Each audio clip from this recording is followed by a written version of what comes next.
Queridos hermanos, nuevamente nos encontramos y comenzamos nuestra reflexión sobre el Evangelio de Marcos en estos 2 meses de julio y agosto. Así vamos analizando algunos textos, continuando así la lectura de Marcos. Comenzamos con la oración. En el nombre del Padre, del Hijo y del Espíritu Santo. Amén.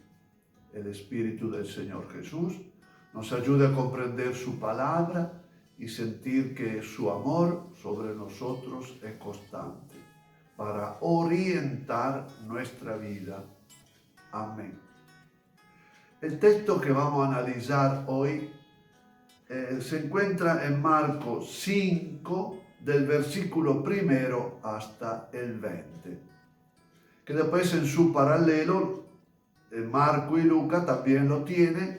Estamos ya en el capítulo 8 de los 2 evangelios.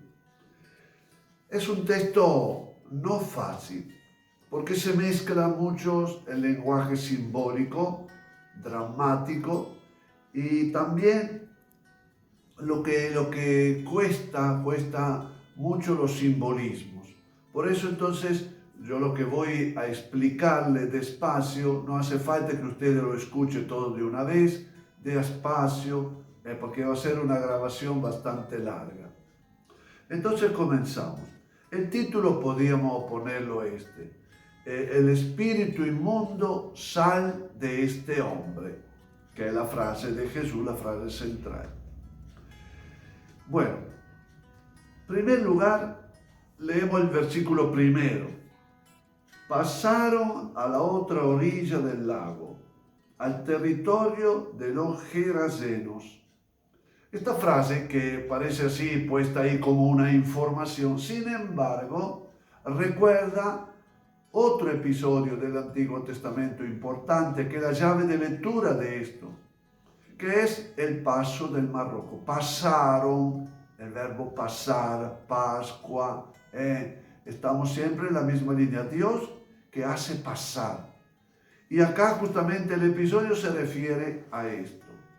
Estamos en un territorio pagano y Jesús entonces va a pasar, va siguiendo el camino del anuncio, del desierto, del lugar del tormento, de las dificultades, pero con el recuerdo de lo que ellos vivieron, la salida, capítulo 14 del libro del Éxodo. Entonces, es todo un conjunto de cosas ahí.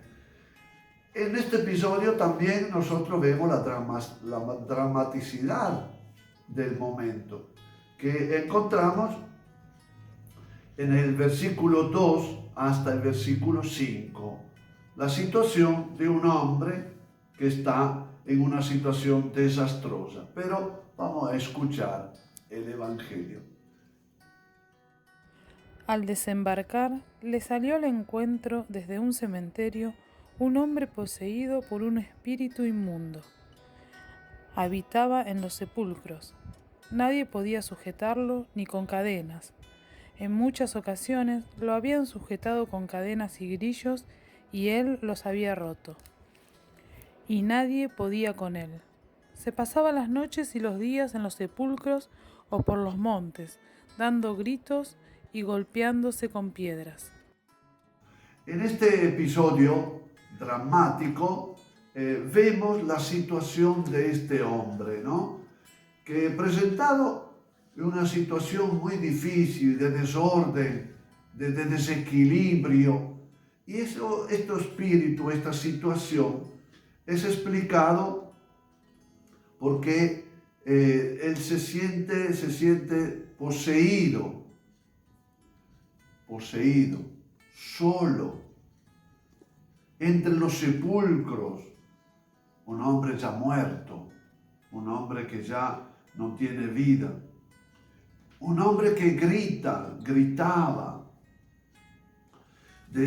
ya metido en el terror, en el miedo. Es un hombre desdichado, diríamos, hasta que llegó al punto de lo autolesionismo. cuando se golpea el pecho con la piedra. Todo este conjunto de verbos, de expresiones, de frases, quiere indicarnos la situación desgraciada que no tiene solución para este hombre. Y este es un poco el primer paso, el primer cuadro, la situación de alguien que no tiene futuro, alguien que no ve más allá de eso, al contrario, en sí mismo ya es considerado muerto. ¿Cuál es la situación dramática? Puede ser de todo tipo, psicológica, puede ser moral, puede ser social, después veremos más adelante. Es la situación de muchas personas que están metidas en manos del paganismo, decía, porque estamos en territorio pagano. Y pasamos al segundo cuadro, si queremos, el capítulo 5, del versículo 6 al versículo 9 del Evangelio. Al ver de lejos a Jesús, se puso a correr, se postró ante él y dando un fuerte grito dijo: ¿Qué tienes conmigo, Hijo del Dios Altísimo? Por Dios te conjuro que no me atormentes. Porque Jesús le había dicho: Espíritu inmundo, sal de este hombre. Luego le preguntó: ¿Cómo te llamas? Contestó: Me llamo Legión porque somos muchos. Bueno, este segundo cuadro, del versículo 6 al versículo 9, tenemos el encuentro o desencuentro con Jesús. Las dos cosas juntas, las dos cosas se dan en este momento. Este hombre tiene miedo, habrá escuchado hablar de Jesús. Y evidentemente que acá en el lenguaje simbólico, este hombre se adelanta y le dice: ¿qué tiene contra mí Jesús, Hijo del Dios Altísimo? Esa es una frase que tiene un sentido de dolor para él. ¿Qué tenés contra de mí? Ya lo tomó a mal, ya no sabe lo que le puede ofrecer Jesús. Y además usa la frase Hijo del Dios Altísimo, dice el nombre porque él quiere dominar. Decir el nombre es dominar la persona, es ser dueño del cuadro, de lo que está sucediendo.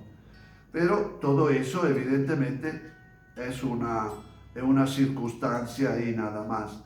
Él quiere amenazar a Jesús. Siente que en definitiva algo va a pasar en su vida. Pero Jesús se adelanta también. ¿Cómo te llamas? ¿Vio cómo es el término va y viene del dominio? Jesús también dice: vos me dominás, yo también te domino. Y entonces le pregunta el nombre. Y el nombre que le da es Legión.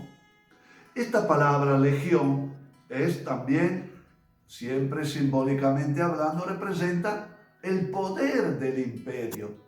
El poder del imperio romano, que era aquel que dominaba Palestina. Pero acá no es solo el dominio físico, amenazante, es el dominio psicológico, la ideología, la propuesta que hace el imperio. Dice acá, yo vivo como me enseña el imperio. Y eso es lo que lo llevó a tal punto de degradación. Lo que veíamos en el cuadro primero es debido entonces a una ideología, a una forma de pensar, a una forma de considerar su propia vida. ¿Y a qué se refiere Legión? Justamente se refiere al imperio romano, en tanto en cuanto la legión era el cuerpo del ejército que conquistaba a los otros pueblos, que conquistaba, dominaba, y eran atroces no tenía límite. Cuando llegaba, todo el mundo le tenía miedo. Bueno, entonces este hombre dice, yo estoy dominado por esta ideología, estoy dominado por este poder. Pero el asunto no termina ahí. Termina en el cuadro siguiente, cuando del versículo 10 hasta el versículo 13, aquí se manifiesta lo que Jesús puede hacer. Y entonces leemos este versículo del 10 al 13. Y le suplicaba con insistencia que no los echase de la región.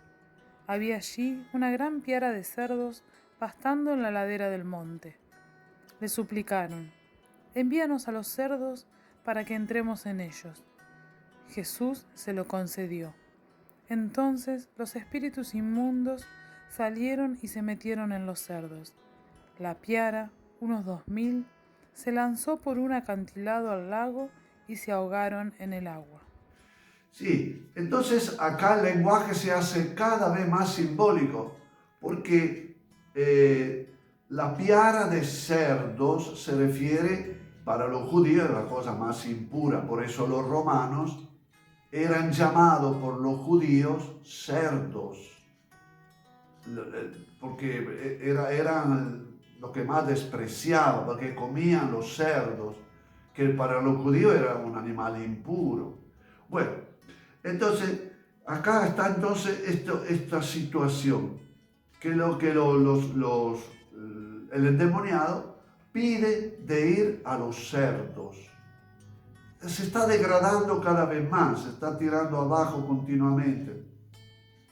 Envíanos a los cerdos, lugar propio, como decía, del lugar de los impuros, y después bajan al lago.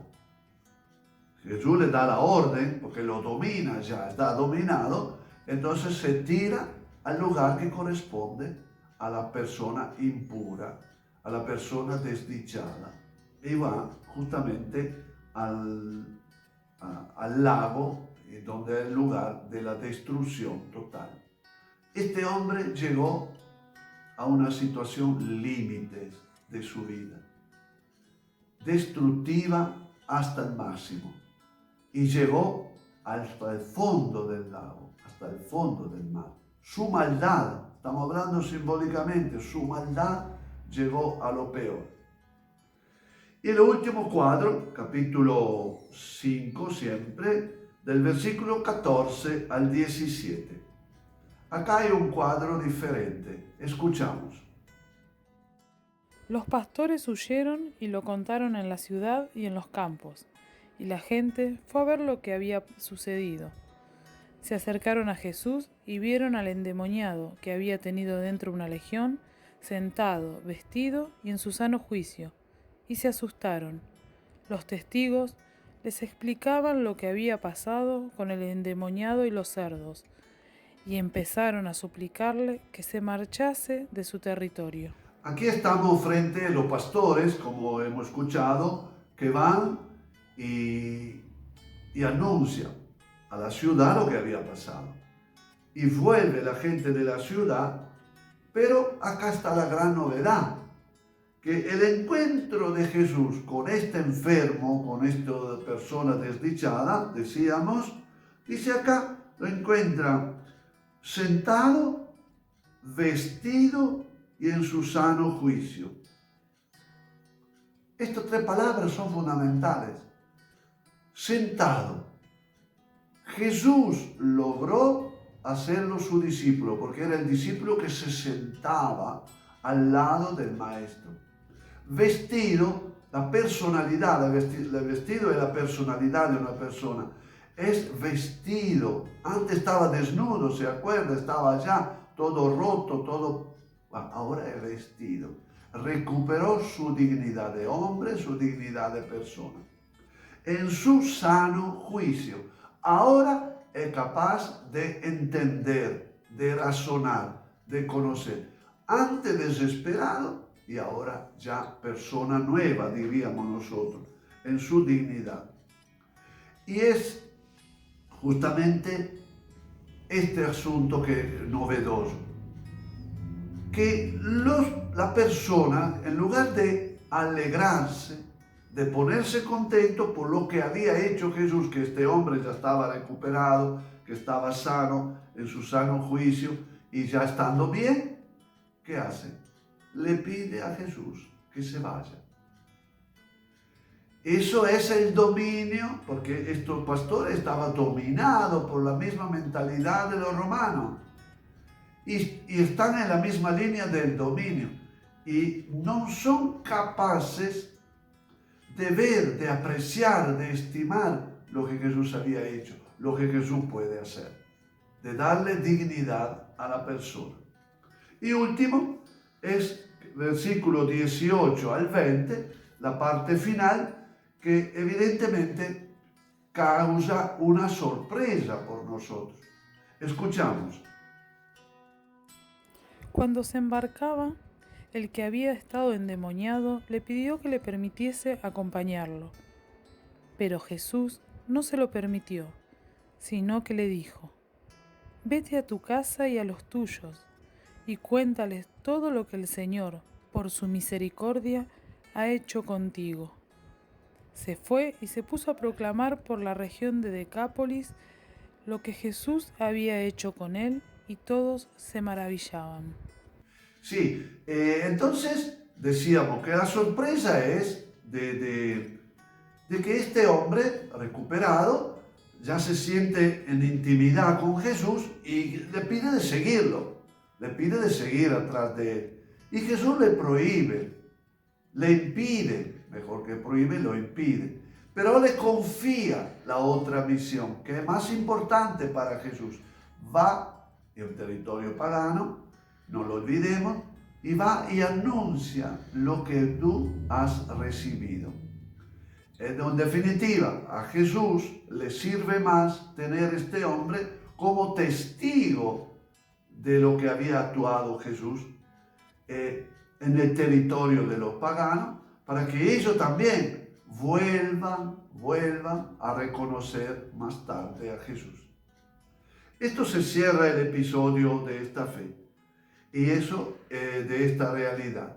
Entonces, resumiendo todo eso en poca palabra, la contemplación nuestra tiene que ir a ver lo que puede hacer Jesús en nuestra vida. Por eso exagera los cuadros, las expresiones, los verbos, de todo un pasar de una situación de dominio, de maldad, de miseria en que había caído este hombre, a una situación nueva. Pero eso no es fácil. Por eso hemos visto como el debate entre este hombre y Jesús. Conoce el nombre, Jesús conoce el nombre, es una situación difícil. El cambio no es fácil. El cambio en nuestra vida no es sencillo. Exige esfuerzo. Jesús nos acepta, Jesús lo aceptó los límites de este hombre, pero después al final lo hizo discípulo, lo transformó, le dio dignidad, decíamos, y ahora ya es una persona preparada. Cosas que no hacen los pastores, lo que viene de la ciudad, que echa a Jesús, no está disponible al cambio.